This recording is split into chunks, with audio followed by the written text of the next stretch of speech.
আমাদের চ্যানেলের সমস্ত গল্প শুনতে এক্ষুনি সাবস্ক্রাইব করুন আমাদের ইউটিউব চ্যানেলটিকে। বেল আইকনে ক্লিক করতে ভুলবেন না সমস্ত গল্পের আপডেট এবং নোটিফিকেশনস সবার আগে পাওয়ার জন্য। আপনারা বেল আইকনে ক্লিক করছেন তো? আমরা কিন্তু দেখতে পাচ্ছি আমাদের শ্রোতারা আমাদের গল্প শুনে চ্যানেলটি সাবস্ক্রাইব করলেও বেল আইকনে ক্লিক করছেন না। আপনাদের সকলের কাছে আমাদের বিশেষ অনুগ্রহ করে চ্যানেলটিকে সাবস্ক্রাইব করে বেল আইকনে ক্লিক করে অল নোটিফিকেশনস এই অপশনটি অন করে দেবেন। তাহলে আমাদের সমস্ত গল্পের সমস্ত নোটিফিকেশনস আপনার কাছে পৌঁছে যাবে সবার আগে। নমস্কার, আমি সায়ন্তন। আপনারা শুনছেন ফিকশন হান্ট। ফিকশন হান্টের আরও একটি নতুন এপিসোডে আপনাদের সবাইকে স্বাগত। আজ ফিকশন হান্টে বহুদিন পর ফিরে এসেছেন বিশু ডোম। আজ আপনারা শুনবেন আমাদের এক্সক্লুসিভ সিরিজ বিশু ডোম সিরিজ থেকে একটি নতুন গল্প, অরিষ্ট দেবীর মায়া। আজকের গল্প পাঠে রয়েছি আমি সায়ন্তন। শুনতে থাকুন ফিকশন হান্টের আজকের বিশেষ নিবেদন, বিশু ডোম সিরিজের গল্প অরিষ্ট দেবীর মায়া।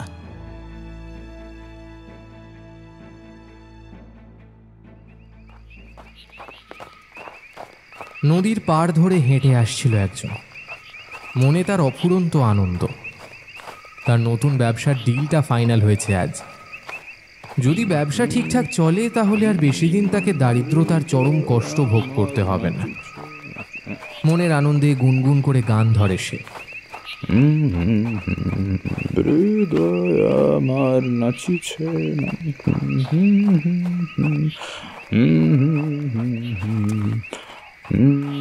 নাচিছে।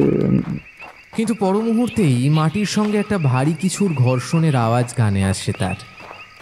একটু অবাক হয়ে যায় মানুষটা। অবাক হয়ে একবার পেছন ফিরে তাকায় সে, কিন্তু কোনো কিছুই দেখতে পায় না। মনের মধ্যে একটা কৌতূহল নিয়ে এগিয়ে যেতে থাকে সে। আওয়াজটা তখনও হয়ে চলেছে। আরও কিছুটা এগিয়ে যাওয়ার পর আওয়াজটা তার খুব কাছে শুনতে পায়। তাহলে কি আওয়াজের উৎস তার পিছু পিছু আসছে? ঝটিতে আবার ঘাড় ঘুরিয়ে ফিরে তাকায় সেই ব্যক্তি। এবার তার কাছে পরিষ্কার হয়ে ওঠে আওয়াজের উৎস। তার পেছনে তখন একটা বিকট পাথুরে মূর্তি দাঁড়িয়ে। মানুষটা থমকে দাঁড়িয়ে থাকে। তার মুখ দিয়ে অস্ফুট স্বরে একটা আওয়াজ বেরিয়ে আসে। কে কে?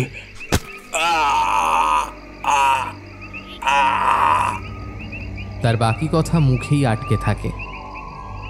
পাথুরে মূর্তিটা তার একটা হাত মাথার ওপর তুলে ফেলেছে তখন। মানুষটা বুঝতে পারে ওই হাতের একটা আঘাত তার ভবলীলা সাঙ্গ করার জন্য যথেষ্ট। কিন্তু তাকে এইভাবে অকস্মাৎ মারা যেতে হচ্ছে কেন? আর এই পাথুরে প্রাণহীন মূর্তি কিভাবে তাকে হত্যা করতে পারছে? তার সব কথা অজানা থেকে যায়, কারণ ওই বিভৎস পাথুরে মূর্তি ততক্ষণে তার ক্ষিপ্র হাতে ওই ব্যক্তির মাথায় আঘাত করেছে। নিমেষের মধ্যে মৃত্যুর অন্ধকার নেমে আসে মানুষটার চোখের সামনে। সে ছটফট করতে করতে প্রাণ হারায়। পাথুরে মূর্তিটা আর একটুও সময় নষ্ট না করে ধীরে ধীরে তার শরীরটাকে ঘষে ঘষে নিয়ে যায় জঙ্গলের দিকে। ঋতু বদলের সাথে সাথে বছর ঘুরেছে তালে তাল মিলিয়ে। মানুষ বদলেছে, ঘরবাড়ি প্রকৃতি বদলেছে সঙ্গত রেখে। বদল হয়েছে কুসুমহাটি গ্রামেরও। বদলের ছোঁয়া সেই গ্রামের আকাশে বাতাসে সুস্পষ্ট।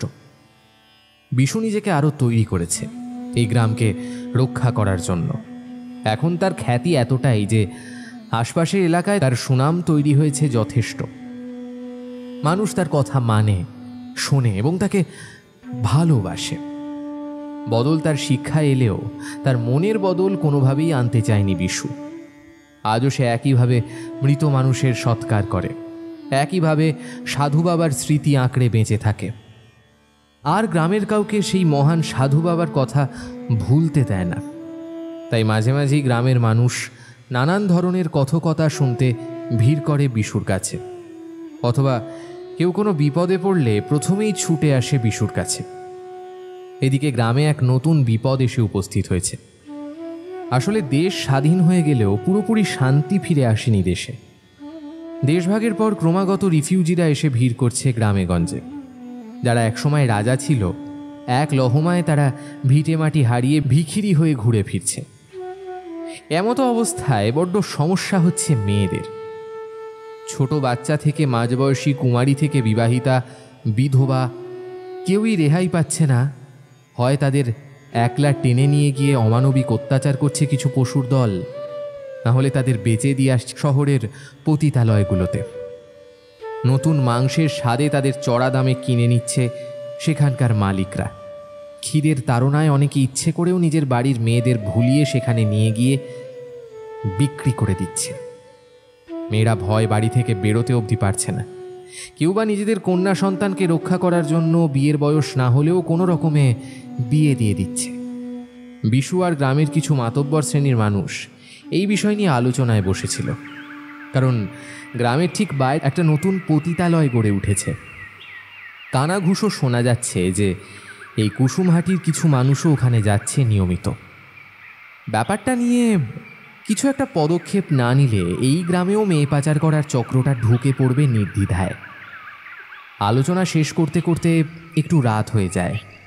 অন্ধকার রাস্তা দিয়ে হাঁটতে হাঁটতে একটা পোড়া গন্ধ নাকে আসে বিশুর। তারপরেই একটা ধোঁয়ার কুণ্ডলি পাকিয়ে আকাশে উঠতে দেখে সে। ততক্ষণে বিশু শ্মশানের একদম কাছে চলে এসেছে, অর্থাৎ ধোঁয়ার কুণ্ডলি আসছে শ্মশানের সামনের নদীর পাড় থেকে। বিশু মনে মনে ভাবে, এত রাতে নদীর পাড়ে কি পোড়াতে এলো আবার? হ্যাঁ, না ব্যাপারটা একটু দেখে আসি বড়। কিন্তু বিশু সেদিকে পা বাড়াতেই একটা ভারী কিছুর আঘাত এসে পড়ে তার মাথার পেছনে। মুখ দিয়ে অস্ফুট স্বরে একটা শব্দ বেরিয়ে আসে বিশুর মুখ থেকে। চোখের সামনেটা সম্পূর্ণ কালো হয়ে যায়, মাথাটা টলতে শুরু করে তার। বিশু বুঝতে পারে সে জ্ঞান হারাচ্ছে।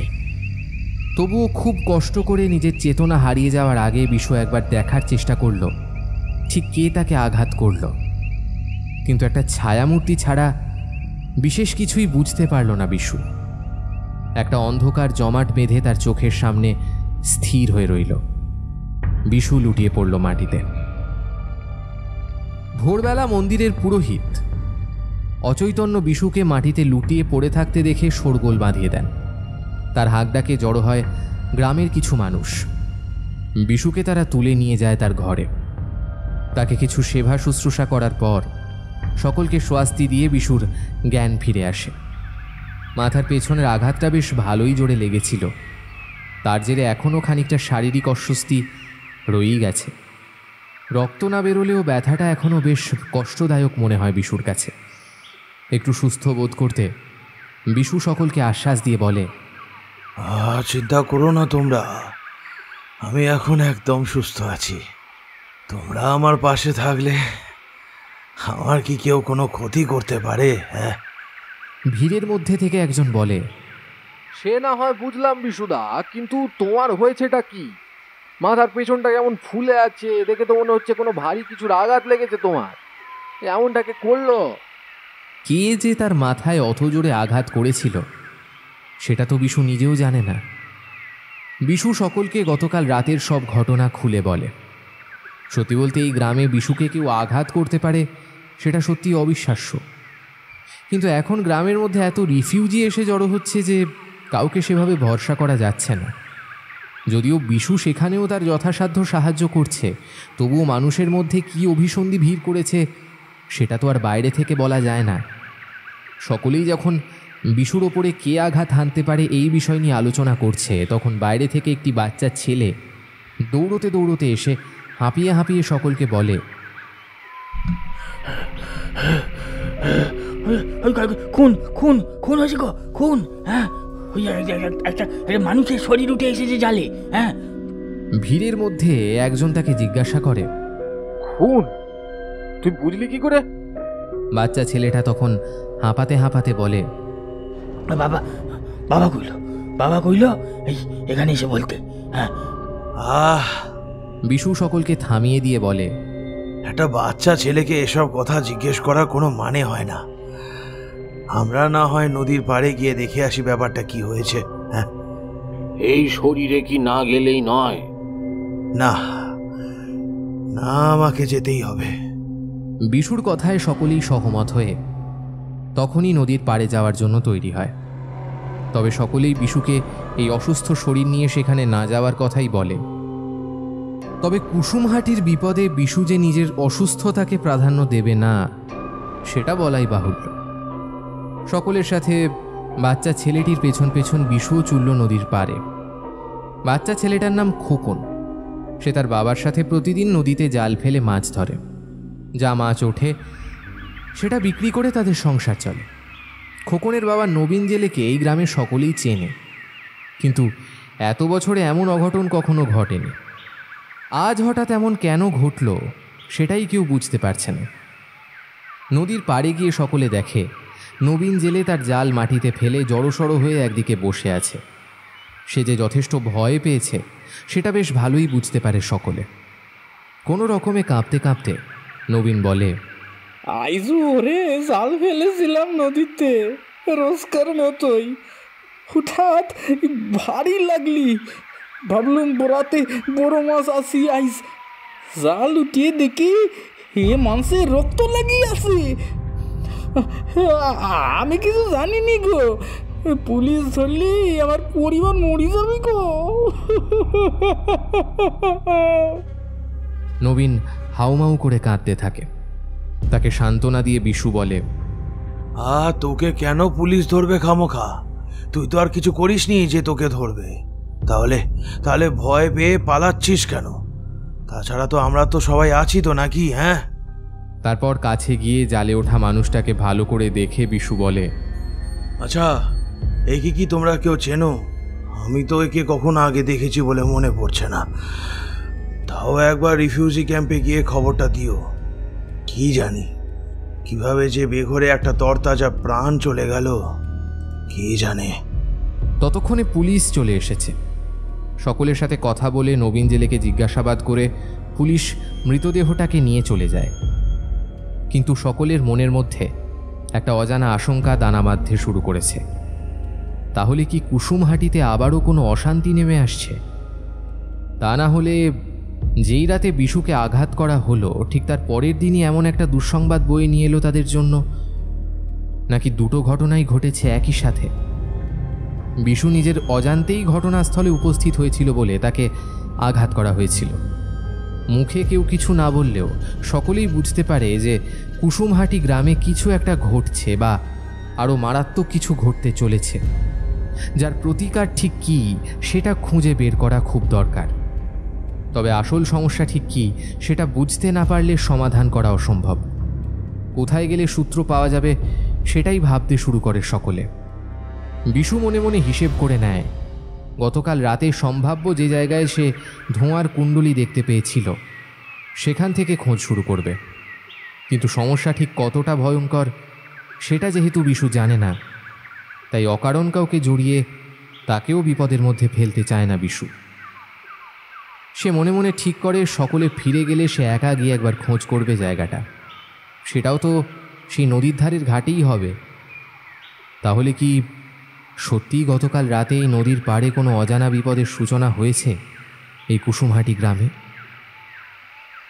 নদীর পাড়ে খুব ভালো করে খুঁজেও কিচ্ছুটি পায় না বিশু। মনে মনে একটু হতাশই হয় সে। তাহলে তার ভ্রম হয়েছিল কোনো? আদতে কি কোনো পোড়া গন্ধ তার নাকে আসেনি, নাকি কোনো ধোঁয়ার কুণ্ডলী সে দেখতে পায়নি? সেগুলো ভ্রম হলেও তার মাথার আঘাত তো আর ভ্রম হতে পারে না। নিজের ছোট্ট কুঁড়ে ঘরের দাওয়ায় বসে এই সব ভাবতে থাকে বিশু। ঠিক তখনই একজন বিশুকে জানায়, শোনো খুড়ো, ওই যে মানুষটা গতকাল রাতে মরে গেল তার খবর পাওয়া গেছে।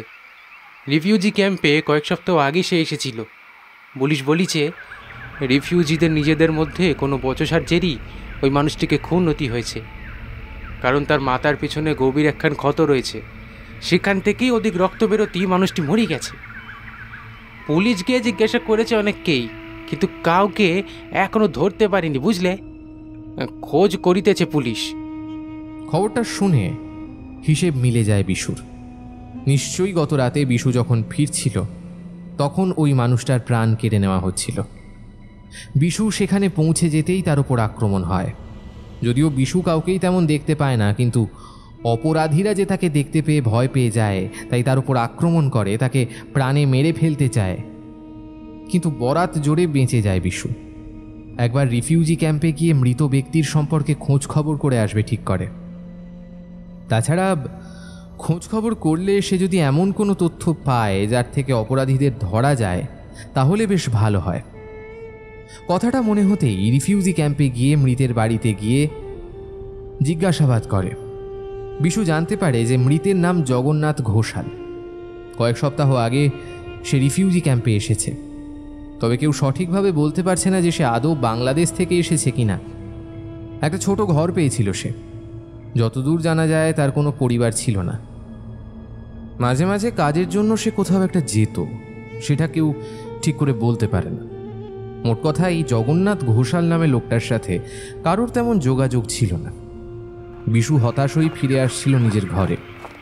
রিফিউজি ক্যাম্পের সরু গলি দিয়ে হাঁটার সময় হঠাৎ একটা মেয়ের মুখোমুখি হয়ে যায় বিশু। বিশুকে যে কোনো নারীকে দেবী জ্ঞানে পুজো করতে শিখিয়েছিল সাধু বাবা, কিন্তু এই মেয়েটির মুখের মধ্যে ঠিক কী রয়েছে সেটা বলা মুশকিল, যার জন্য তাকে দেবী জ্ঞান করতে হয় না। তাকে দেবী হিসেবে পুজো করলেও সেটা অমূলক নয়। এমন নিষ্পাপ, সুন্দর, সারল্য, একই সাথে দৃঢ় ব্যক্তিত্ব ফুটে রয়েছে মেয়েটির মধ্যে। বলে দিতে হয় না সে খুব বড় বংশের একজন মেয়ে। ভাগ্যের দোষে হঠাৎ করেই এই রিফিউজি ক্যাম্পে এসে পড়েছে সে। মেয়েটি সম্ভবত জল আনতে যাচ্ছিল পাড়ার একটি টিউবওয়েল থেকে। বিশুর খুব ইচ্ছে হয় মেয়েটির সাথে দুদণ্ড কথা বলতে। আসলে এই এলাকায় যে বিষ রোপণ করা হয়েছে তার ফলে এমন মেয়েটির যদি ক্ষতি হয়ে যায় তাহলে এর চেয়ে দুঃখের আর কিছু হবে না। তাই বিশুর ইচ্ছে হলো যে সে মেয়েটির সাথে কথা বলে। তাই বাবা মা বা অভিভাবককে একটু সাবধান করে দেবে যাতে তাকে একা একা খুব একটা না বেরোতে দেওয়া হয় কিছুদিন। সেই ভেবেই মেয়েটির দিকে এগিয়ে গিয়ে বিশু তাকে বলে, বলছি মা, কিছু মনে না করলে আমার কয়েকটা প্রশ্নের উত্তর দেবে? আমি তোমার পিতৃসম, যদিও তোমার জাত ধর্ম আমার জানা নেই, তবে বলে রাখি আমি জাতে ডোম। তবুও আমাকে এই কুসুমহাটির মানুষ বিশু খুড়ো বলেই চেনে। তাই তোমার আপত্তি না থাকলে আমার কয়েকটা প্রশ্নের উত্তর দেবে তুমি? হ্যাঁ। মেয়েটি খুব শান্তভাবে তার কথা শুনে গায়ে আঁচল জড়িয়ে ধীরে ধীরে উত্তর করল, আমার নাম পারুল। ওপার বাংলা থেকে আইসি কিছুদিন হইল।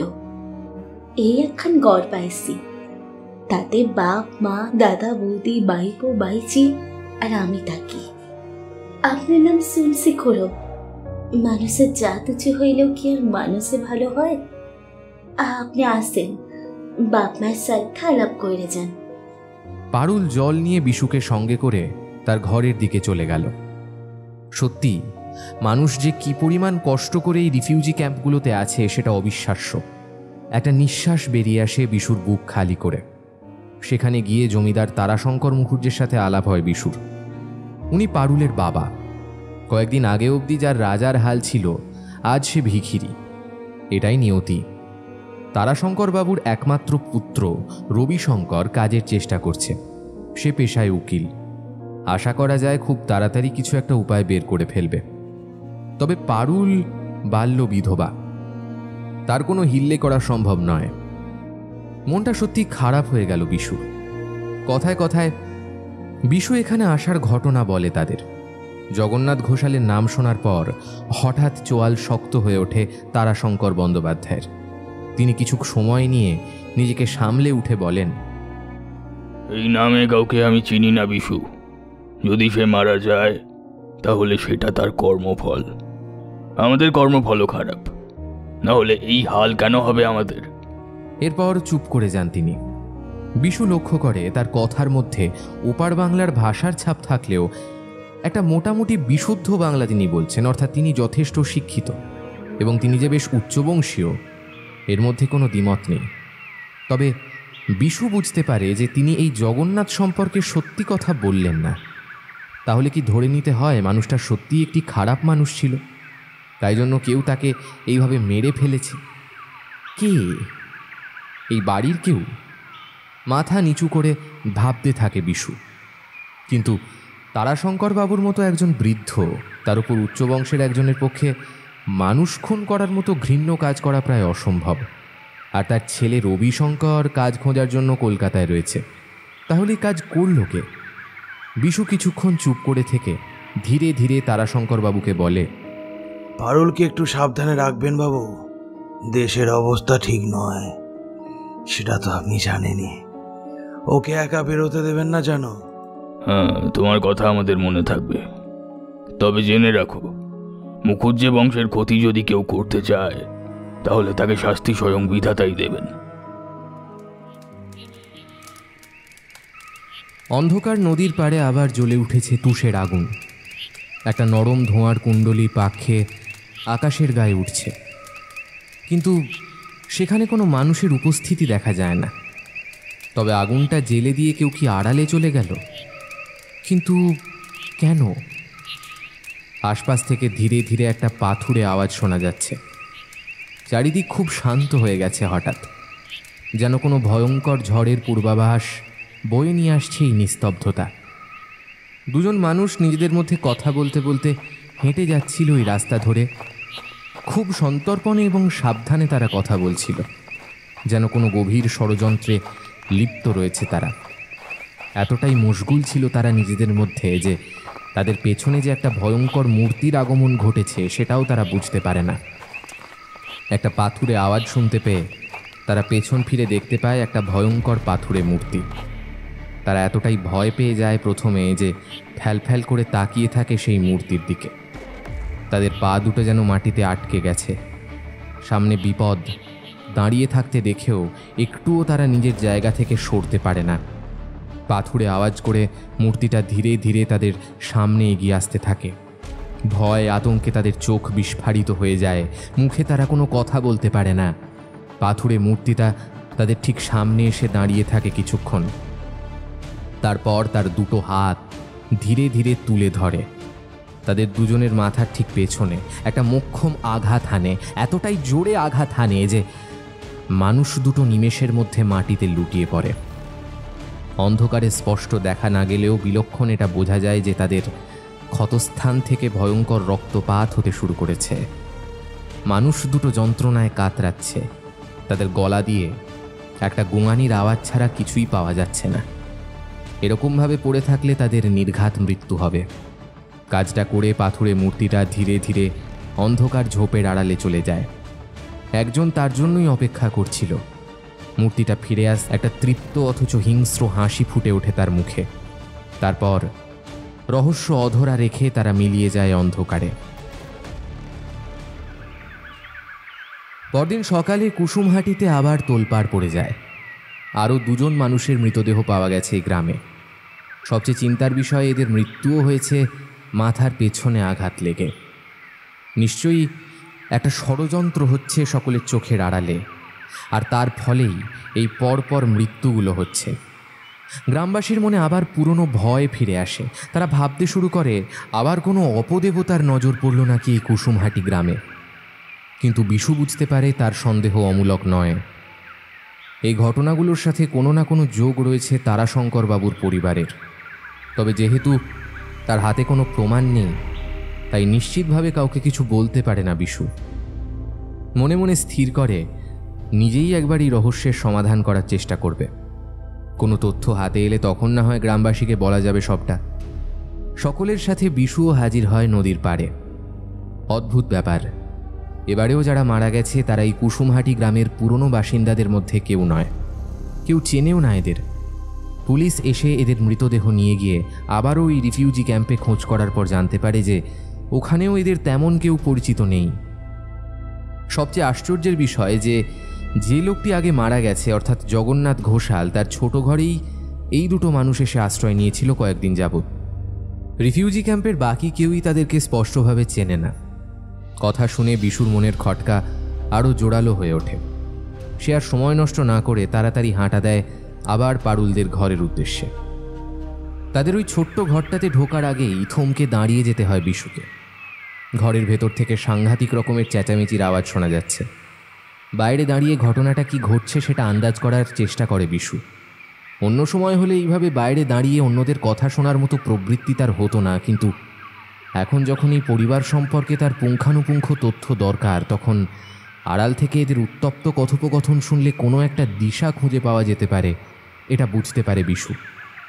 বাইরে দাঁড়িয়ে বিশু শুনতে পায় তারাশঙ্করবাবুর গলা, আর আরও একজন পুরুষের গলা, সম্ভবত সেটা রবি শঙ্করের। রবি শঙ্কর চিৎকার করে তার বাবাকে বলে, তোমাদের কাজকর্ম আমি জানি না নাকি? পুলিশ একবার জানতে পারলে তোমাদের সবাইকে হাতে কড়া পরিয়ে নিয়ে চলে যাবে। এটা তোমাদের দেশ নয় যে যা খুশি তাই করে পার পেয়ে যাবে। তার চেয়ে যদি আমার প্রস্তাবে রাজি হতে, তাহলে আজ খেয়ে পড়ে বহাল তবিয়তে বেঁচে থাকতে পারতে। দেখো না, আমি ঠিক তোমার এই মেয়েকি আত্মসম্মান ধুলোয় মিশিয়েই ছাড়বো। রবিশঙ্করের পরের কথাগুলো আর শোনা যায় না। প্রচণ্ড রাগে গজগজ করতে করতে অস্পষ্টভাবে কিছু কথার রেশ শুধু বোঝা যায়। তবে সেও যে তার বাবার মতো যথেষ্ট শিক্ষিত সেটা বোঝা যায় তার মোটামুটি শুদ্ধ বাংলা শুনে। পরক্ষণেই তারাশঙ্করবাবুর গলা ভেসে আসে। তিনি বলেন, এই, তুমি তখন থেকে কি বকে যাচ্ছ পাগলের মতো? হ্যাঁ, তুমি কি নিজের চোখে কিছু দেখেছো? কিছু দেখেছো তুমি? আমরা কেউ কিচ্ছু করিনি, কিচ্ছু না। আমার বয়স হচ্ছে, বাকিটা মেয়ে মানুষ, কে কি করবে? কোনো প্রমাণ আছে তোমার কাছে? তোমার প্রস্তাব আর এই বাসায় যেন না শুনি। কানে গেছে? তুমি এই বাসায় আর আসবে না। বের হও, এক্ষুনি বের হও।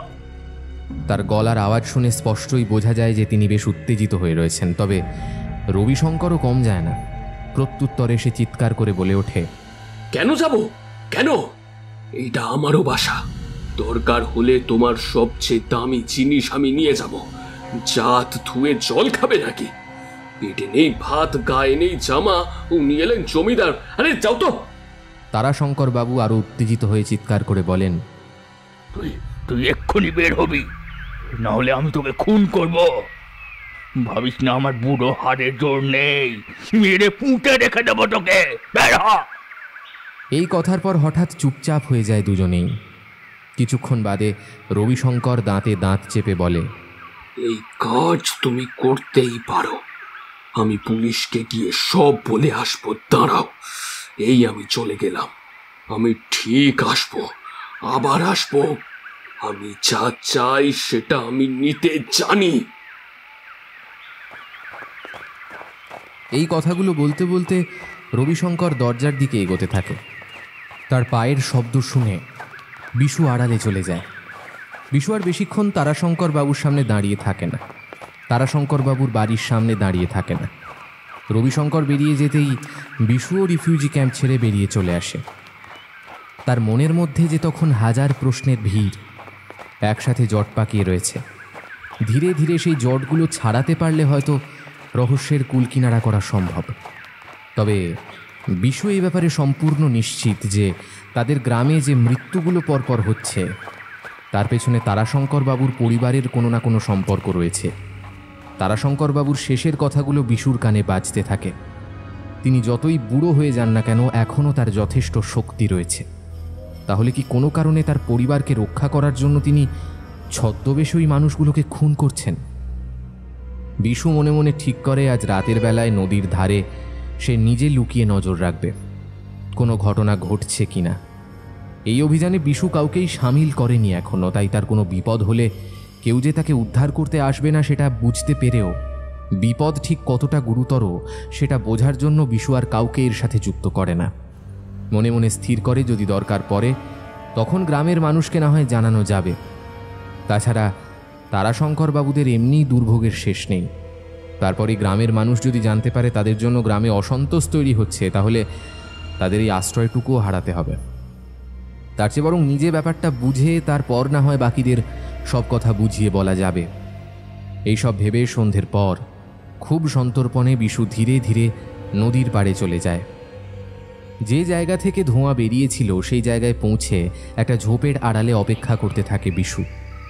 আদৌ আজ কিছু হবে কি না সেটা নিয়েও তার মনে যথেষ্ট সন্দেহ রয়েছে। তবে বিশু আর পাঁচটা সাধারণ মানুষের চেয়ে কিছুটা হলেও আলাদা। তার ষষ্ঠ ইন্দ্রিয় সবসময় ভীষণ প্রখর। সেটাই তাকে জানান দিচ্ছে যে আজ কিছু একটা হবে। আর সেটা যদি ভুলও হয় তবুও আজ তারাশঙ্করবাবুর বাড়িতে যে পরিমাণ ঝামেলার সৃষ্টি হয়েছে তার জেরে হয় তারাশঙ্করবাবু নিজে, না হয় তার পুত্র আজ কিছু একটা ঘটাবে। সেটা নিয়ে বিশু সম্পূর্ণ নিশ্চিত। ঝোপের ধারে বসে বসে একসময় যখন সে আশা ছেড়েই দিয়েছে, তার এই অপেক্ষা সম্পূর্ণ অমূলক, ঠিক তখনই একটা মৃদু তুষের আগুন জ্বলে ওঠে নদীর পাড়ে। এই আগুন থেকে ধোঁয়ার কুণ্ডলি উঠতে থাকে ধীরে ধীরে। কিন্তু হঠাৎ করে এমনভাবে আগুনকে জ্বালালো, এক মুহূর্তের জন্য বিশু চোখ সরায়নি। তাহলে তার চোখ ফাঁকি দিয়ে কেই আগুন জ্বালিয়ে গেল? তাহলে কি গ্রামের মানুষের আন্দাজ ঠিক, কুসুমহাটিতে আবার কোনো অপদেবতার আগমন ঘটেছে? মনে মনে ইষ্টদেবতার নাম জপ করতে থাকে বিশু। কিছুক্ষণ পর দূর থেকে দুটো মানুষের কথোপকথন শুনতে পায় বিশু। তারা দুজনেই নদীর পাড় দিয়ে এগিয়ে আসতে থাকে। তাদের গতিপথ দেখে মনে হয় তাদের গন্তব্য রিফিউজি ক্যাম্প। তারা যখন প্রায় ওই আগুনের কাছাকাছি এসে পৌঁছেছে, তখন তাদের কথোপকথনের কিছু টুকরো কানে আসে বিশুর। একজন খুব চাপা গলায় বলে, শোন, লোহা গরম থাকতে থাকতেই সেটাকে পিটিয়ে সোজা করে দিতে হয়, তাই যা করার আজই করতে হবে, বুঝলি? অপরজনের কোনো উত্তর ঠিকভাবে কানে না পৌঁছলেও ওই প্রস্তাবে যে তার কোনো সমস্যা নেই সেটাও বোঝা যায়। কিন্তু তাদের নিবিষ্ট কথোপকথনের মধ্যে তারা কেউ বুঝতে পারে না যে তাদের পেছনে কোনো এক মন্ত্র বলে এক ভয়ঙ্কর পাথরের মূর্তির আবির্ভাব হয়েছে। কি কি হয়েছে? আপনারা কারা? এই পাথরে রাক্ষস করতে গেল বলুন তো? এ তো পারুল। একটা বিকট পাথুরে আওয়াজ করতে করতে সে ধীরে ধীরে তাদের পেছনে উপস্থিত হয়। বিশু এতক্ষণ যে ঝোপের আড়ালে লুকিয়ে বসেছিল, তার ঠিক পাশের ঝোপের মধ্যে থেকেই ওই মূর্তিটা আবির্ভাব হয়ে তাদের পেছনে চলে আসে। বিশু আর চুপ করে বসে থাকতে পারে না। সে ঝোপের আড়াল থেকে বেরিয়ে ছুটে চলে আসে মানুষ দুটোর সামনে।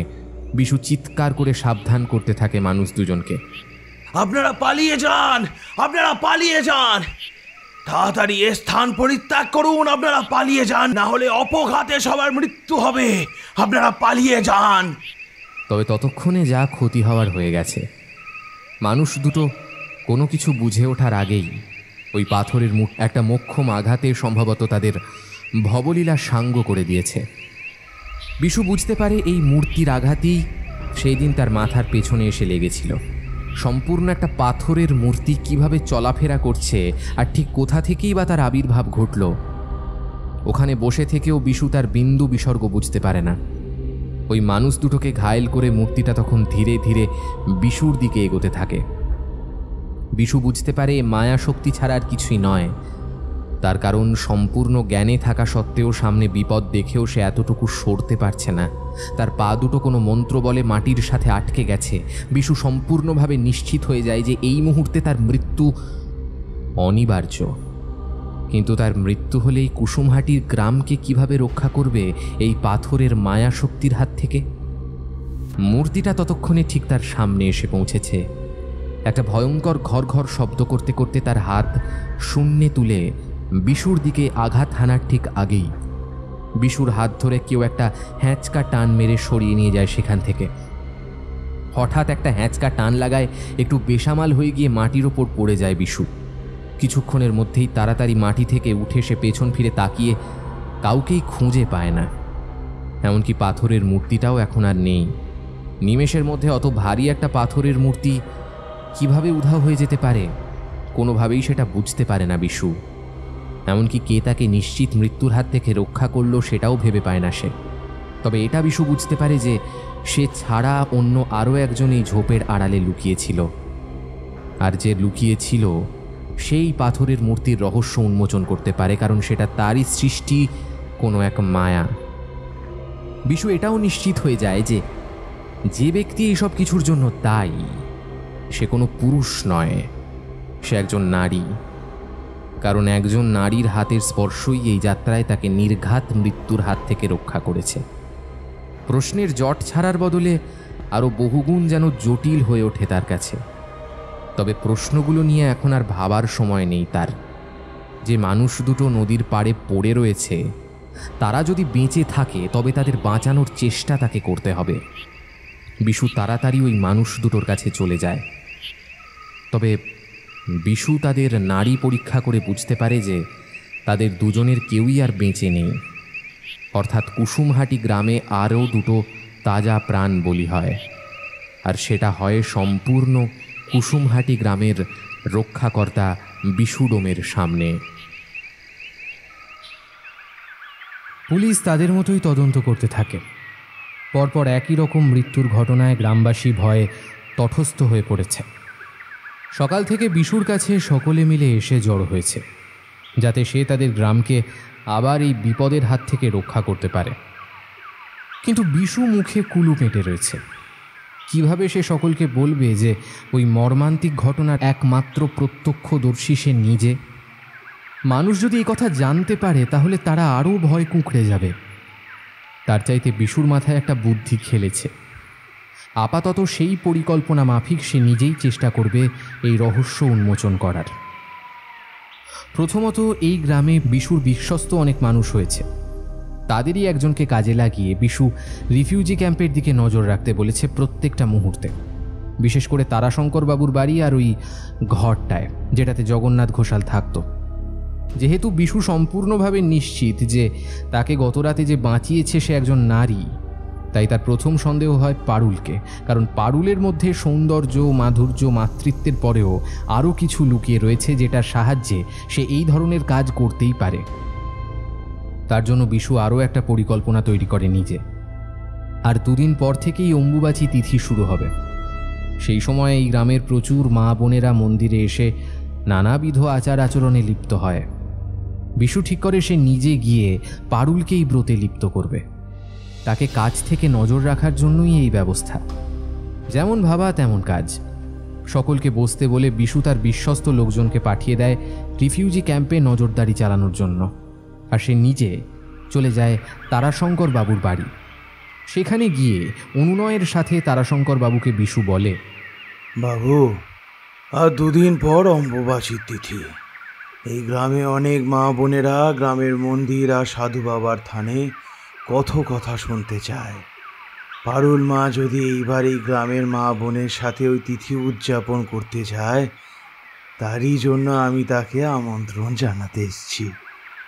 আমি জানি আপনারা অনেক উচ্চ বংশের মানুষ, তবু পারুল মা যে নিজেই বলেছে মানুষের কোনো জাত হয় না।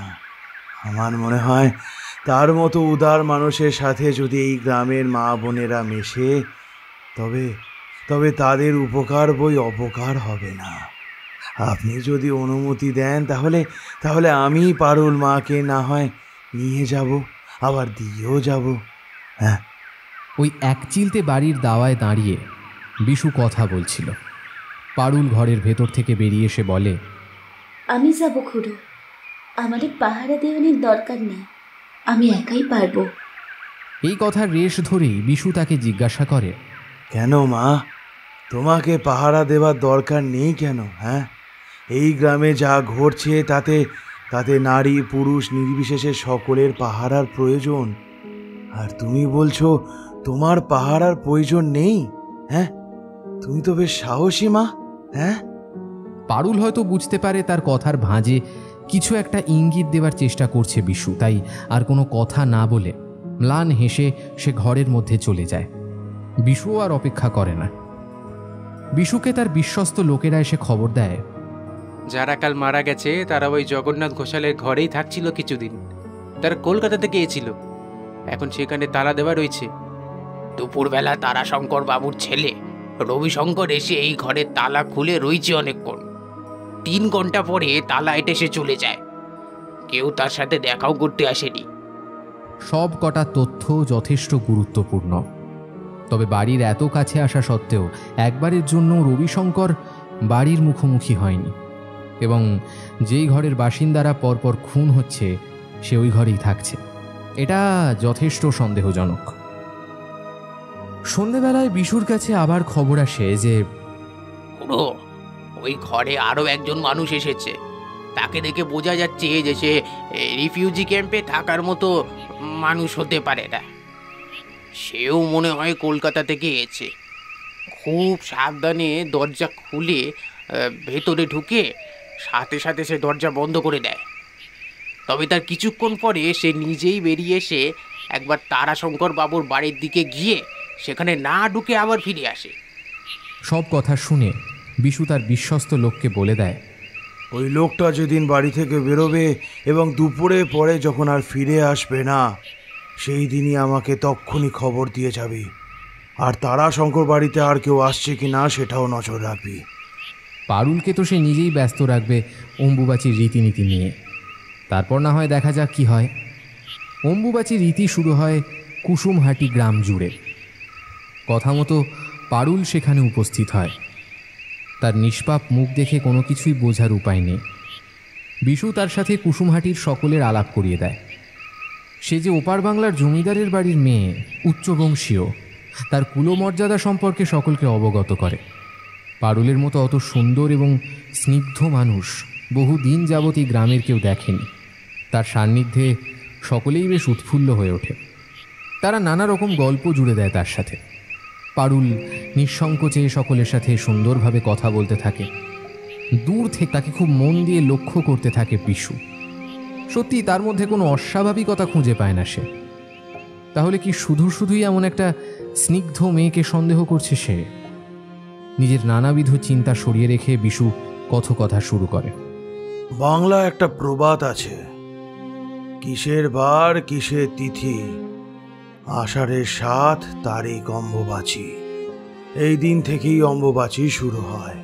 জ্যোতিষশাস্ত্রে বলা হয়েছে, সূর্য যে বারে যে সময় মিথুন রাশিতে গমন করে তার পরবর্তী সেইবারে সেই কালেই অম্বুবাচী হয়। অর্থাৎ পৃথিবী এই সময় ঋতুমতী হন। অম্বুবাচীর ৩ দিন পর্যন্ত কোনো ধরনের মাঙ্গলিক কাজ করা যায় না। চতুর্থ দিন থেকে মাঙ্গলিক কাজে কোনো বাধা থাকে না। এই অনুষ্ঠানে বিধবা মা বোনেরা ৩ দিন ধরে ব্রত রাখেন। অম্বুবাচীর আগের দিন রান্না করা খাবার তারা ৩ দিন ধরে খান। এই ৩ দিন তারা কোনো গরম খাবার খান না। এই ৩ দিন কামরূপ কামাখ্যায় পুজো হয়। সমস্ত দেবীর মন্দির বন্ধ থাকে। কামরূপ কামাখ্যা মন্দিরের গর্ভগৃহ থেকে লাল রঙের তরল বের হয়। আসলে আমাদের সমাজ এত নিষ্ঠুর যে আপনাদের সব শুভ অনুষ্ঠান থেকে বিতাড়িত করেছে। এই একটি অনুষ্ঠান শুধুই আপনাদের। চলুন এই অনুষ্ঠান আমরা একসাথে উদযাপন করি। ধীরে ধীরে 2 দিন খুব নিষ্ঠার সাথে পালন করে কুসুমহাটির মা বোনেরা। পারুলও এই পুজোর কাজে ব্রতী হয়। তার আচরণে এতটুকুও কোনো সন্দেহ জাগে না কারুর। বিশু তার কথা মতো তাকে সন্ধেবেলা তার বাড়িতে পৌঁছে দিয়ে আসতে চাইলেও সে কোনোরূপ আপত্তি করে না। 3য় দিন তার আচরণে সামান্য বদল দেখা যায়। তাকে একটু চঞ্চল দেখায়, একটু অস্থির। বিশু লক্ষ্য করে তার এই বদল।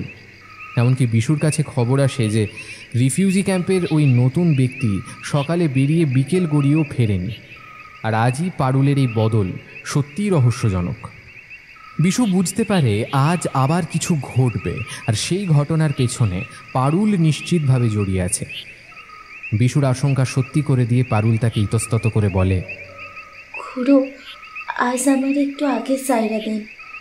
মায়ের শরীর ভালো নাই, আমার গিয়া কিছু কাম কাজ করতে হইব। বিশু তাকে আটকায় না। তাকে আটকালে যে তাকে হাতে নাতে ধরা সম্ভব হবে না। বিশু তার চোখের দিকে তাকিয়ে বলে, তোমার কাজ যখন আছে তখন তোমাকে ছেড়ে দিতেই হবে, কিন্তু এখনো যে এখানে অনেক মা বোনেরা রয়েছে, আমি তোমাকে কি করে পৌঁছে দিই বলো তো?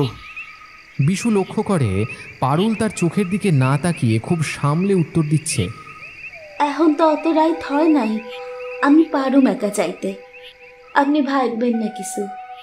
কথাগুলো বলেই আর দাঁড়ায় না পারুল। তার যে অত্যন্ত জরুরি কোনো কাজ রয়েছে সেটা ওর বাড়ি ফেরার তাড়া দেখেই বোঝা যায়। বিশু তাকে আর আটকায় না, কারণ যেই মুহূর্তে পারুল রাস্তায় নামবে ঠিক তখন থেকেই তার পেছনে একজন অনুসরণ করবে তাকে। এমন ব্যবস্থা করেই রেখেছে বিশু। আজ সমস্ত রহস্যের উন্মোচন করেই সে ছাড়বে। কুসুমহাটির মানুষকে আর এমনভাবে মরতে দেবে না বিশু। সন্ধে গড়িয়ে রাত হয়ে গেলেও বিশুর কাছে কোনো খবর আসে না। বিশুর মনের মধ্যে অনিশ্চয়তা তৈরি হয় যে তার যা সন্দেহ সেটা কি সত্যি অমূলক। কিছু সময় পর বিশুর সন্দেহ যে উস্কে দিয়ে তার কাছে খবর আসে, খুড়ো, ওই মেয়েটা পারুল ওর বাড়ি হতে বেরিয়েছে, একদম একা। দেখি মনে হচ্ছে সে নদীর দিকে এগোচ্ছে। আর ওই রেফিউজি ক্যাম্পের মানুষ সেও এখনো অবধি গ্রামে ঢোকেনি খুড়ো। বিশু আর দেরি না করে তাড়াতাড়ি রওনা দেয় নদীর দিকে। আজ বিশুর পরিকল্পনা অনুযায়ী তার 2 জন সাকরেদ রয়েছে তার সাথে। তারা বিশুর নির্দেশ মতোই আলাদা আলাদা জায়গায় লুকিয়ে থাকে, যাতে একজন কিছু দেখতে না পেলে অন্যজন সবটা দেখতে পায়। একটা গূঢ় রহস্যের সমাধান করতে হলে এই লুকোচুরির ভীষণ দরকার। বিশু নিজে একটা নৌকোয় উঠে বসে। যেহেতু বিশু আর তার দুজন সহকারী গ্রামের মানুষ, তাই তাদের কাছেই গ্রামের প্রত্যেকটা রাস্তা নখদর্পণে। তাই পারুল নদীর ধারে পৌঁছানোর আগেই তারা সেখানে পৌঁছে গিয়ে নিজেদের পূর্ব নির্ধারণ করা জায়গায় লুকিয়ে পড়ে। সেখান থেকে তারা দেখতে পায় পারুল ধীরে ধীরে খুব সতর্কভাবে নদীর পাড়ে পৌঁছে যায়। চতুর্দিক ভালো করে দেখে। পারুল যখন নিশ্চিত হয়ে যায় যে কাছে পিঠে কেউ উপস্থিত নেই, তখন সে নিশ্চিত হয়ে চুপ করে নদীর দিকে ফিরে দাঁড়িয়ে থাকে কিছুক্ষণ। তারপর নদীর দিকে ফিরে কিছু অজানা মন্ত্র উচ্চারণ করে সে।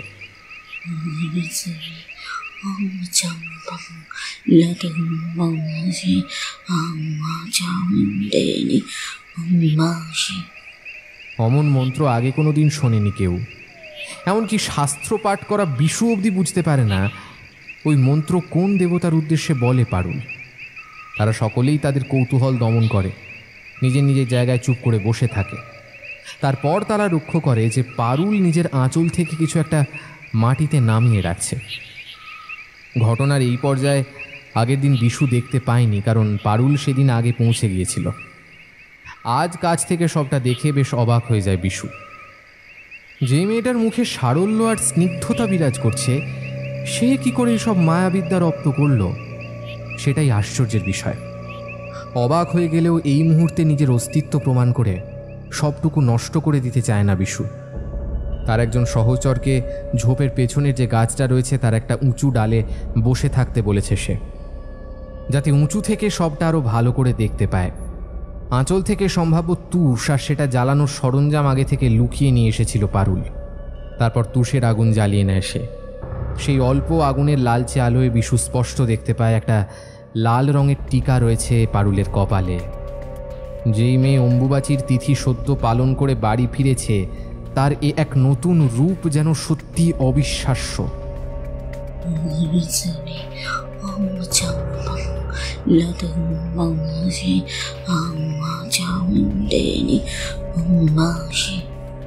তুষের আগুন জ্বালিয়ে নিয়ে সেটাকে মাটিতে ফেলে রাখে পারুল।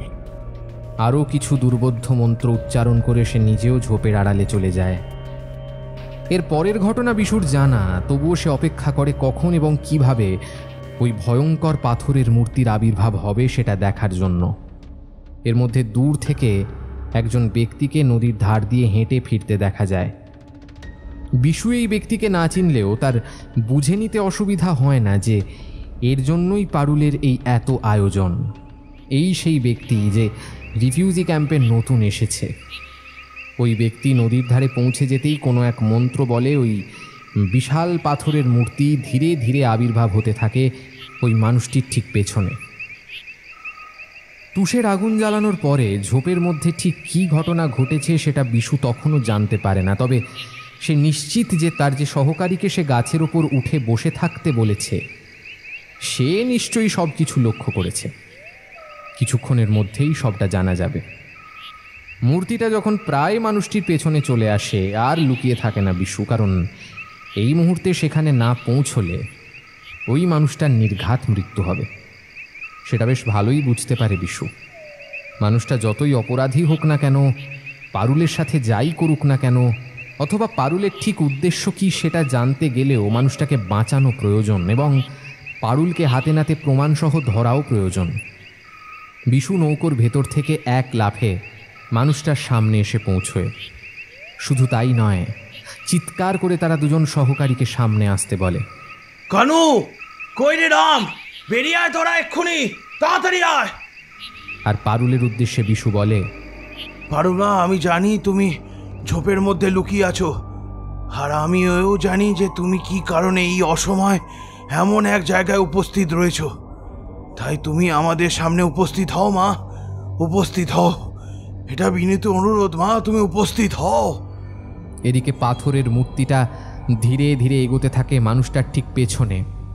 হঠাৎ করে তার সামনে এতগুলো মানুষ এসে কি করছে, তার উপরে আবার পেছনে এমন পাথরের দৈত্য দাঁড়িয়ে, এসব দেখে রিফিউজি ক্যাম্পের মানুষটা একদম হকচকিয়ে যায়। প্রথমটায় কিংকর্তব্য বিমূঢ় হয়ে এক জায়গায় চুপ করে দাঁড়িয়ে থাকে। তারপর সে যখন বুঝতে পারে যে বিশু তার দলবল তার প্রাণ বাঁচানোর চেষ্টা করছে, তখন সে সাহস পেয়ে বিশুর দিকে খানিকটা এগিয়ে এসে বিশুকে জিজ্ঞাসা করে, কি কি হয়েছে? আপনারা কারা? এই পাথরের রাক্ষস থেকে এলো বলুন তো। তারপর যখন অন্ধকার ঝোপের ভেতর থেকে পারুলকে বেরিয়ে আসতে দেখে, তখন তার বিস্ময়ের অন্ত থাকে না। এমনকি গ্রামগঞ্জে মানুষ অনেক তাড়াতাড়ি নিজেদের কাজ মিটিয়ে শুয়ে পড়ে। খুব দরকার না পড়লে তারা সন্ধ্যের পর বাড়ির বাইরে বেরোয় না, বিশেষ করে মেয়েরা তো একদমই বেরোয় না। তাহলে এই মেয়েটা এমন অসময়ে অন্ধকার ঝোপের মধ্যে কি করছিল, সেটা ভেবে বিস্মিত হয়ে যায় মানুষটা। সে নিজেকে সামলে অস্ফুট স্বরে বলে, এ তো পারুল। বিশু চমকে উঠে ফিরে তাকিয়ে বলে, হ্যাঁ, আপনি কি করে জানলেন ওর নাম পারুল? আপনি তো কয়েকদিন হলো রিফিউজি ক্যাম্প থেকে এসেছেন, তাই না? আপনার কথার ভাষা শুনে বোঝা যাচ্ছে আপনি ওপার বাংলার মানুষ নন। তাহলে আপনি ওকে চেনেন কি করে? আর রিফিউজি ক্যাম্পে আপনার জায়গাই বা হলো কি করে? তাছাড়া আপনি এখানে আসার পর একটি বারের জন্য তারাশঙ্করবাবু অর্থাৎ পারুলের বাবার বাড়িতে আপনাকে ঢুকতে দেখিনি। তাহলে ঠিক কিভাবে পারুলকে আপনি চিনলেন একটু বলবেন? হ্যাঁ, বিশু হঠাৎ এমন প্রশ্ন করায় চমকে ওঠে মানুষটা। বিশুর প্রশ্নের কোনো সঠিক উত্তর সে দিতে পারে না, কিছু অসংলগ্ন কথা বলে মাত্র। বিশু বুঝতে পারে এই মানুষটার এমন কিছু অভিসন্ধি আছে যার জন্য পারুল তাকে শাস্তি দিতে ওই ভয়ঙ্কর মূর্তিটাকে জাগিয়ে তুলেছে। কিন্তু কোনো সাধারণ মানুষের পক্ষে এই কাজ করা প্রায় অসম্ভব।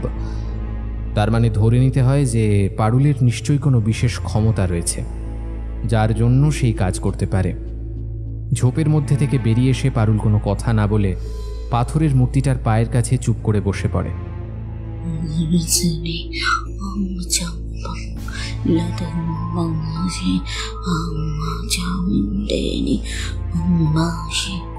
তারপর বেশ কিছু মন্ত্র উচ্চারণ করে মূর্তিটাকে সম্পূর্ণ স্থির করে ফেলে।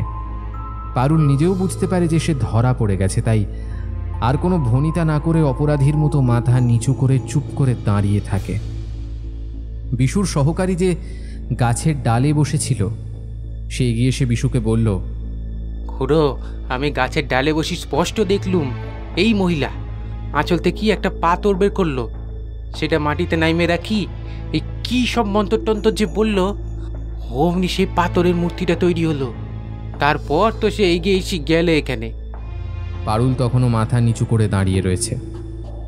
বিশু তাকে উদ্দেশ্য করে বলল, এরপর ঠিক কি হতে পারতো সেটা কিন্তু আমি জানি মা, কিন্তু তুমি এইসব কেন করছো বা আগে কেনই বা করেছো, অথবা ঠিক কিভাবে করেছো, যদি তুমি সব কিছু আমাকে খুলে না বলো তাহলে যে বড় বিপদ হবে রে মা। তুমি যদি আমাকে বিশ্বাস করে সবটা বলো, আমি তোমাকে কথা দিচ্ছি এই গ্রামে আর কেউ এই ঘটনা কোনো দিনও জানতে পারবে না। তুমি হয়তো নতুন এই গ্রামে, কিন্তু এই গ্রামে সকলেই জানে যে বিশু ডোমের দেহে প্রাণ থাকা পর্যন্ত তার দেওয়ার কথা নড়চড় হয় না। কথাগুলো বলে ইঙ্গিতপূর্ণ দৃষ্টি দিয়ে পারুলের দিকে তাকিয়ে থাকে বিশু। পারুল কিছুক্ষণ চুপ করে দাঁড়িয়ে থেকে পাথরের মূর্তিটার পায়ের কাছে আবার বসে পড়ে। তারপর তার পা স্পর্শ করে আবারও কিছু মন্ত্র পড়তে শুরু করে।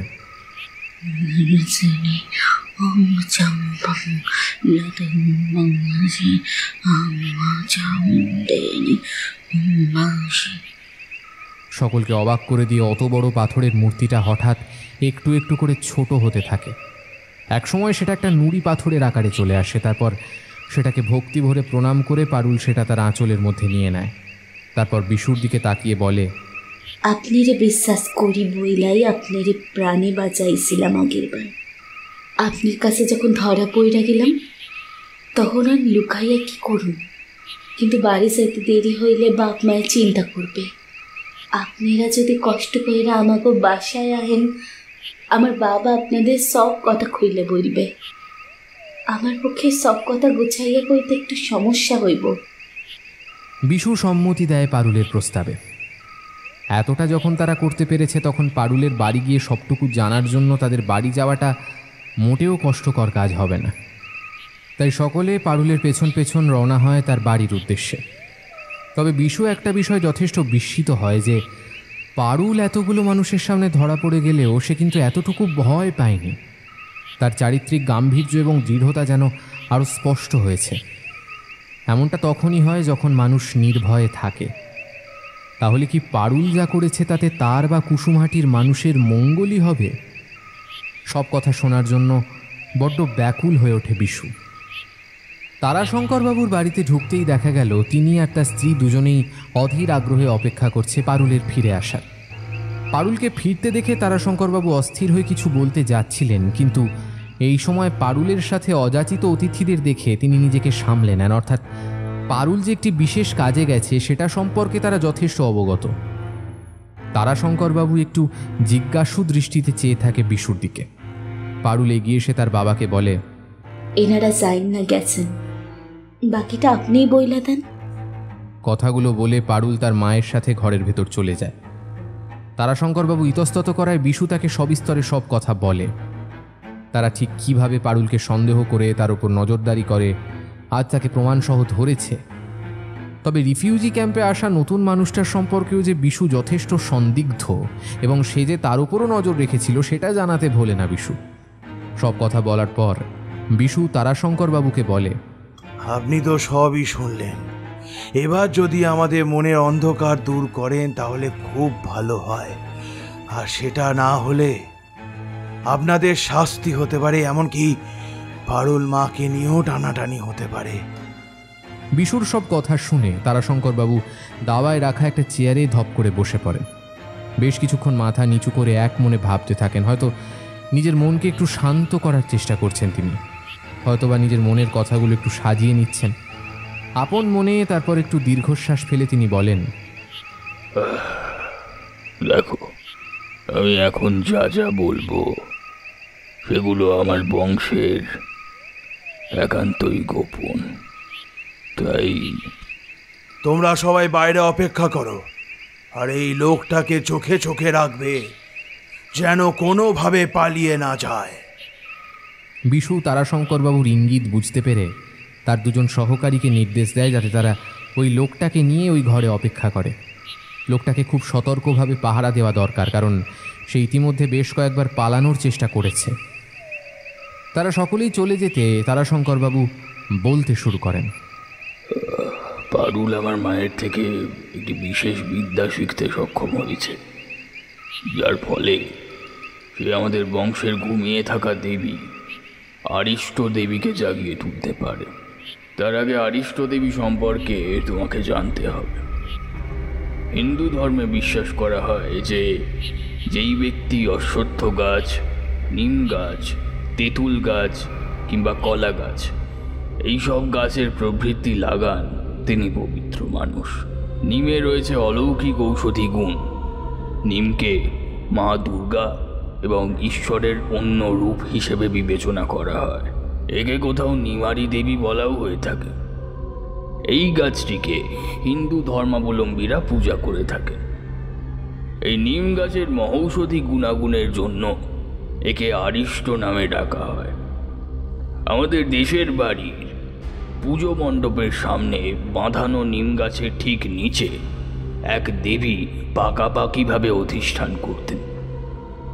তার নাম আরিষ্ট দেবী। আমার বংশের কোনো এক নারীর হাত ধরে এই দেবীর আগমন ঘটে আমাদের বাড়িতে। সেটা ঠিক কত আগে সেটা আমারও জানা নেই, তবে শোনা যায় একবার দেশের নানা প্রান্তে এক মারণ রোগ হানা দেয়। তার কবলে সকলে একে একে মারা যেতে শুরু করে। গ্রামকে গ্রাম শূন্য হতে শুরু করে। সেই মারণ রোগ এক সময় হানা দেয় আমাদের গ্রামেও। সেই সময় আমাদের কুলজাত একজন নারী সন্ধ্যাবেলায় প্রদীপ হাতে মন্দিরে প্রণাম করতে গিয়েছিলেন। তার 2 সন্তান অত্যন্ত অসুস্থ তখন। হাজার ডাক্তার বুদ্ধি করেও কোনো লাভ হয়নি। সম্ভবত মারণ রোগে আক্রান্ত হয়েছিল তারা। তাদের বাঁচাতে হলে একমাত্র ঈশ্বরই ভরসা। তাই 2 সন্তানের সেবা করতে করতে সারাদিন সেই নারীর কোনো আহার হয়নি। অর্থাৎ সে ছিল উপবাসী। সন্ধ্যাবেলায় স্নান করে সন্ধ্যাবেলায় পবিত্র বসনে সে মন্দিরে এসেছিল। আসার পথে মন্দিরের নিম গাছের নিচে একটি চকচকে কিছু দেখতে পায়। কৌতূহলী হয়ে সে ওই দিকটায় যায়। নিজের হাতে ধরা জ্বলন্ত প্রদীপের শিখায় সে দেখতে পায় একটি কালো পাথর সেখানে উপস্থিত রয়েছে। এর আগে সে পাথর সে কোনোদিনও দেখেনি। পাথরের চারিধারে যেন একটি পবিত্র আভা তাকে ঘিরে রেখেছে। নিজের মনের বিশ্বাসে প্রদীপটি মাটিতে নামিয়ে রেখে দু হাত জোড়ো করে ভক্তি ভরে সেই নারী ওই পাথরের উদ্দেশ্যে প্রণাম জানান। তার দুই সন্তান যেন খুব তাড়াতাড়ি সুস্থ হয়ে ওঠে, কোনো বিপদ যেন তাদের না হয়, এই ছিল তার প্রার্থনা। তারপর সেই মন্দিরে ফিরে এসে মন্দিরের অধিষ্ঠাত্রী দেবীকে প্রণাম করে ফিরে যান তার নিজের বাড়ি। সেখানে গিয়ে তার দুই সন্তান সম্পূর্ণ সুস্থ হয়ে উঠে বাড়ির উঠোনে খেলা করছে। উল্লেখ্য, সেই নারী ছিল বিধবা। ওই দুই সন্তান ছাড়া তার জীবনে আর কেউ ছিল না। এই ঘটনা রটে যেতে বেশি সময় লাগে না। তারপর থেকে প্রত্যেক মা বোনেরা নিম গাছের নিচে সেই কালো পাথরের খণ্ডটিকে মনে প্রাণে বিশ্বাস করতে শুরু করে। তাকে প্রত্যেক দিন পূজা অর্চনা করেন এবং হাতে নাতে তার ফলাফলও পান। লোকমুখে সেই দেবীর নাম হয় অরিষ্ট দেবী। তাছাড়া আমাদের গ্রামের মানুষদের বিশ্বাস হয় যে তারা যখন কোনো রকম বিপদে পড়েছে, যার থেকে নিস্তার পাওয়া একরকম অসম্ভব, তখন অরিষ্ট দেবীর আরাধনায় তার বিপদ মুক্তি হবে। যে কোনো মানুষ সে যদি কোনো রকম বিপদে পড়ে এবং সেই বিপদ থেকে বেরোনো যদি তার মনে হয় অসম্ভব, সেই মুহূর্তে সে যদি অরিষ্ট দেবীর পূজা করে, তাহলে তার সেই বিপদ থেকে দেবী নিজেই তাকে বার করবেন। ধীরে ধীরে এই দেবী আমাদের বংশের কুলদেবতা হয়ে ওঠেন। আমার বাড়ির কোনো এক বংশধর এই দেবীকে জাগ্রত করার প্রক্রিয়া রপ্ত করতে পেরেছিলেন। তারপর বংশানুক্রমে সঠিক বংশধর নির্বাচন করে এই দেবীকে জাগ্রত করার প্রক্রিয়া তাকে শিখিয়ে দেওয়া হয়। আমার ঠাকুমা মারা যাওয়ার সময় পারুলকে নির্বাচন করেন এবং তাকে সবটুকু শিখিয়ে দিয়ে যান। পারুল কোনোদিন বিনা কারণে দেবীকে জাগ্রত করেনি, কিন্তু এখন পরিস্থিতি এতটাই খারাপ হয়ে গিয়েছিল যে তাকে এই পথ বেছে নিতে হয়েছে। বাধ্য হই। এতটা কথা বলার পর চুপ করে কিছুক্ষণ শ্বাস নেন তারাশঙ্করবাবু। বিশু অধীর আগ্রহে অপেক্ষা করে বাকি গল্প শোনার জন্য। তারপর তারাশঙ্করবাবু আবার বলতে শুরু করেন। এই দেশ আমাদের আশ্রয় দিলেও এখনো আমরা এই দেশের বাসিন্দা হয়ে উঠতে পারিনি। তাই আমাদের আত্মরক্ষার ব্যাপারে সত্যিই আমরা কোনো সাহায্য আশা করি না। তাছাড়া বিপদ যখন বাড়ির মধ্যেই রয়েছে, তখন আর বাইরের লোকজনকে দোষ দেব কিভাবে? আমার একমাত্র পুত্র সন্তান রবি শঙ্করকে আমি মনের মতো করে মানুষ করার অনেক চেষ্টা করেছি। সে শিক্ষিত হয়ে উঠলেও মানুষ সে কোনোদিনই হয়নি। এই দেশে আসার পরে খুব সহজেই প্রাচুর্য ফিরে পাওয়ার জন্য সে এক অভিনব পদ্ধতি আবিষ্কার করে। তার মতে তার বোন বিধবা, তার আর কোনো গতি নেই, তাই তাকে যদি পতিতালয়ে বেচে দেওয়া যায় তাহলে তৎক্ষণাৎ অনেকখানি টাকা পয়সা আমাদের হাতে আসবে। আমাদের প্রাচুর্য হয়তো ফিরে আসবে।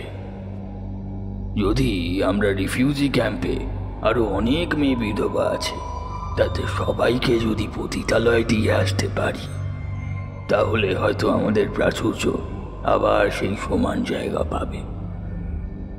সে এতটাই অমানুষ হয়ে গিয়েছিল যে নিজের বাবা মায়ের সামনেও নিজের বোনকে নিয়ে এমন ঘৃণ্য প্রস্তাব দিতে একটুও সংকোচ বোধ করেনি। সে নিজে যখন এই কাজ করতে ব্যর্থ হয় তখন সে বারবার শহর থেকে নানান রকম লোকজনকে পাঠাতে শুরু করে, যাতে তারা পারুল মাকে এবং বাকি মেয়েদেরকে এই রিফিউজি ক্যাম্প থেকে নিয়ে যেতে পারে। আমি এই দেশের কোনো গণ্যমান্য ব্যক্তি না হলেও যারা এই রিফিউজি ক্যাম্পে রয়েছে তারা তো এক সময় আমার প্রজা ছিল, তাই তাদের রক্ষা করা এখন আমার কর্তব্য। গায়ের জোরে আমি তাদের সাথে পারিনি। এক সন্ধ্যাবেলায় ওই শয়তান আমার উপর হম্বিতম্বি করে, আমাকে ধাক্কা মেরে ফেলে দেয়। আমি বুঝতে পারি গায়ের জোরে তাদের সাথে আমি পেরে উঠব না। শারীরিক এবং মানসিক ক্লান্তিতে আমি যথেষ্ট কাহিল হয়ে পড়েছি। তখন পারুল তার গুপ্ত বিদ্যা প্রয়োগ করার কথা আমাকে বলে। আমিও আর অমত করি না। পারুল তখন একটি নির্জন স্থান বেছে নিয়ে প্রথমে সেই দেবীকে জাগ্রত করে আর অপরাধীদের শাস্তি দেবার প্রচেষ্টা করে। কিন্তু মা যদি একবার জাগ্রত হয়ে যান তবে তার রোষে নিষ্পাপ মানুষও আঘাতপ্রাপ্ত হতে পারে। তার জ্বলন্ত নিদর্শন তুমি নিজেই। প্রথম দিন তুমি তার পথে চলে এসেছিলে, তাই তোমাকেও মা আঘাত করেছিল। তবে তুমি পূর্ণাত্মা মানুষ, তাই তোমার কোনো ক্ষতি হয়নি। বিশ্বাস করো, সব হারিয়েও বংশমর্যাদা আর আত্মমর্যাদা হারানোর মতো ক্ষমতা আমার আর নেই। তাই পারুলের প্রস্তাবে আমি রাজি হতে বাধ্য হই। আবার মায়ের থেকে শেখা মন্ত্র প্রয়োগ করে সে আরিষ্ট দেবীকে জাগ্রত করতে শুরু করে। দেবী জাগ্রত হয়ে গেলে তাকে অনুরোধ করে বলা হয়েছে কোনো মানুষ তার অনিষ্ট করতে চাইছে। তারপর দেবী তাকে নিজে হাতে শাস্তি দিয়েছেন বারবার। সেটা তুমি জেনেছ, দেখেছ। আবার অপরাধ যদি সত্যি শাস্তি দিতে চাও আমায়, তাহলে দাও। আবার মেয়েটা এমনিই বড় অভাগা, তাকে ছেড়ে দাও।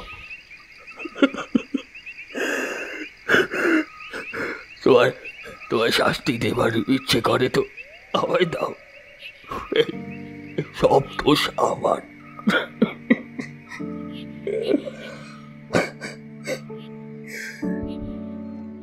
কথাগুলো বলে হাউ হাউ করে কেঁদে ফেলেন তারাশঙ্করবাবু।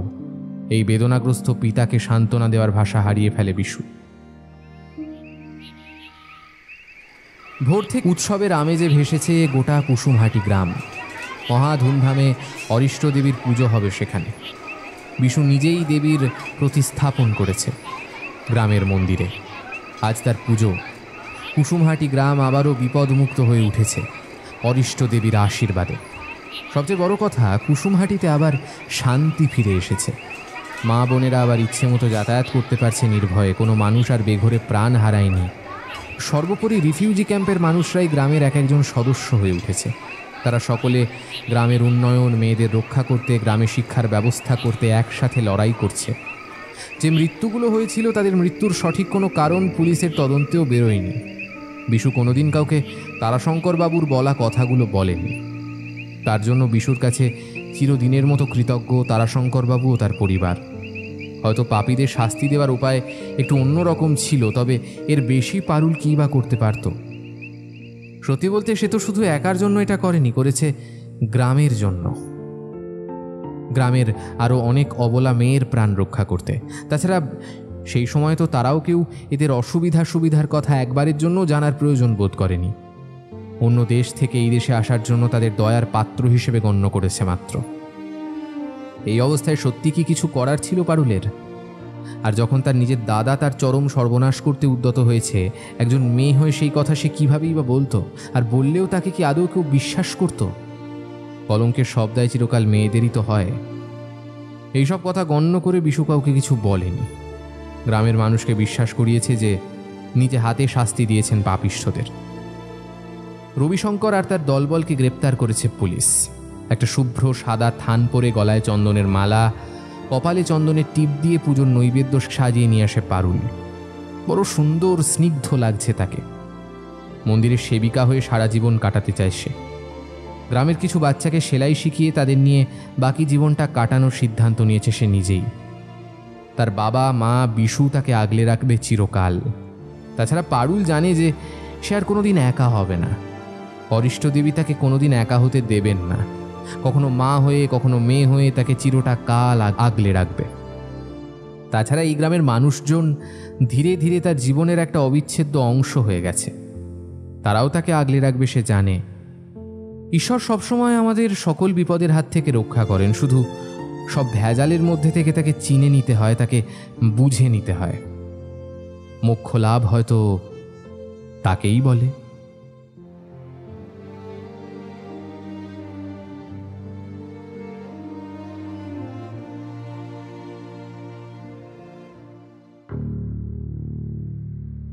এতক্ষণ আপনারা শুনছিলেন বিশুডোম সিরিজের গল্প অরিষ্ট দেবীর মায়া, রচনা কনক বসু। গল্প পাঠ ও গল্পের সূত্রধারে ছিলাম আমি সায়ন্তন। বিশুডোমের চরিত্রে ছিল ঋদ্ধি, অন্যান্য চরিত্রে ছিল আর্য, তৃষা, শুভম, শঙ্খ, সৌভিক, নীল এবং সৌরভ।